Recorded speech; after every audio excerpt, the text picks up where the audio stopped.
Contra fund और value fund को लेकर हमेशा निवेशक कंफ्यूज हो जाते हैं, तो इन दोनों में क्या अंतर है? देखिए, वैल्यू जैसे अभी कॉन्ट्रा में भी नाम ही ऐसा है कि थोड़ा सा लोग समझ सकते हैं, वैसे ही वैल्यू के पॉइंट ऑफ व्यू से भी देखिए, पहले तो स्टाइल देखते हैं। वैल्यू फंड क्या करता है? Value fund under valued stocks में निवेश करता है, और ये भी अंडर वैल्यूड में करता है कॉन्ट्रा फंड, बट कॉन्टेरियन पिक्स लेता है। यानी मार्केट की जो सिचुएशन, हाल ही की जो सिचुएशन है, उसके विपरीत वो जाकर कॉन्टेरियन बेट लेता है। फिर वैल्यू फंड्स की अगर बात देखेंगे ना, तो वो मार्केट बायस नहीं है, वो न्यूट्रल रहता है। वो शायद से ऐसा भी बोल सकता है कि नहीं भाई, मार्केट थोड़ा सा डाउन जा सकता है, मार्केट अप जा सकता है, मार्केट का सिचुएशन के कोई बायस उसके अंदर नहीं है। बट कॉन्ट्रा फंड जो है ना, वो एंटी सेंटीमेंट है, यानी जो सेंटीमेंट चलता रहेगा मार्केट का, उसके विपरीत जाकर वो एंटी सेंटीमेंट होकर वो अपना पोर्टफोलियो बिल्ड करता है फंड मैनेजर।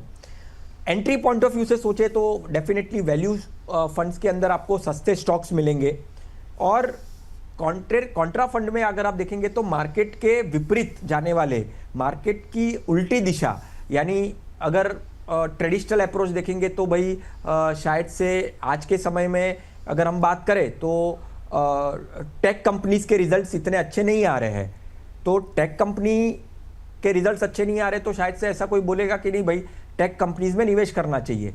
पर मैं कोई दूसरे ही सेक्टर के बारे में सोच रहा हूं। मैं आने वाले जो 6 महीने या 12 महीने के बाद कौन सा सेक्टर चल सकता है, जैसे हमने एग्जांपल दिया कि भाई एफएमसीजी सेक्टर जो है वो आने वाले 6 महीने के बाद अच्छा रिजल्ट्स आएगा, अच्छा परफॉर्मेंस आएगा, तो मैं अभी से एफएमसीजी या तो फार्मा स्टॉक्स में निवेश करूंगा। तो ऐसे कॉन्ट्रियन बेट्स में वैल्यू थीम को ना पकड़ के, वैल्यू स्टाइल को ना पकड़ के कॉन्टेरियन बेट्स में कॉन्ट्रा फंड निवेश करता है। ठीक है सर, आपने ये पूरे अच्छे से क्लैरिटी दे दिया। और लेकिन सर, यहाँ पर निवेशकों के मन में सवाल ये भी होता है कि भाई वैल्यू फंड और कॉन्ट्रा फंड, अगर इनमें से एक को चुनना हो तो किसको चुना जाए जो कि यहाँ पर अच्छे रिटर्न और गिरते बाजार में ज़्यादा मजबूती दिखाए? देखिए, कॉन्ट्रा फंड्स को थोड़ा देखेंगे ना, तो हमारी जो सोच है, हम ऐसा सोचकर निवेश करेंगे कि भाई थोड़ा सा एक विपरीत परिस्थिति में भी हमारा पोर्टफोलियो में हमारा सोच होनी चाहिए और निवेश करना चाहिए। अभी देखिए, ये थोड़ा सा ऐसा भी हो सकता है कि जब हम कॉन्ट्रा फंड्स में निवेश करेंगे तो हमको वक्त ज़्यादा देना पड़ेगा। ज़रूरी नहीं है कि ये जो विपरीत परिस्थितियां हैं वो आए और फिर आपका पोर्टफोलियो चले, उसको वक्त भी लग सकता है। तो मुझे लगता है डेफिनेटली कैटेगरी वाइज देखने जाए तो इक्विटी कैटेगरी है, और इक्विटी कैटेगरी में तो हम कहते ही है कि जितना लंबा समय देंगे तो उतना अच्छा है।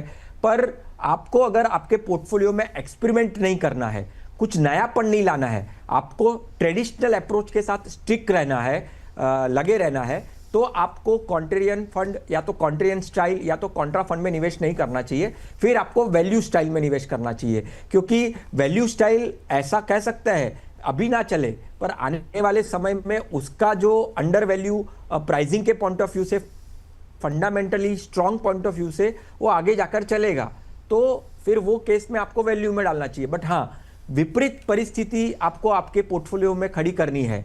आपके मान के चलिए आपके 6 फंड्स आपके पोर्टफोलियो में है, 5 फंड ट्रेडिशनल अप्रोच वाले हैं, तो एक फंड ऐसे विपरीत परिस्थिति वाला भी आप आपके पोर्टफोलियो में ऐड कर सकते हैं। तब आपको मुझे लगता है कि कॉन्टेरियन, क्योंकि देखिए आप जब पोर्टफोलियो बनाते हैं डाइवर्सिफिकेशन रखते हैं और एसेट एलोकेशन करते हैं, और करना ही चाहिए। पर जब आपके 6 फंड, मान के चलिए 6 फंड या 7 फंड आपके पोर्टफोलियो में है, 4, 5, 6 फंड नॉर्मल ट्रेडिशनल अप्रोच से आपने लिए हैं, या तो वैल्यू स्टाइल के या तो ग्रोथ स्टाइल के, तो आप एक fund definitely contrarian point of view से ले सकते हैं।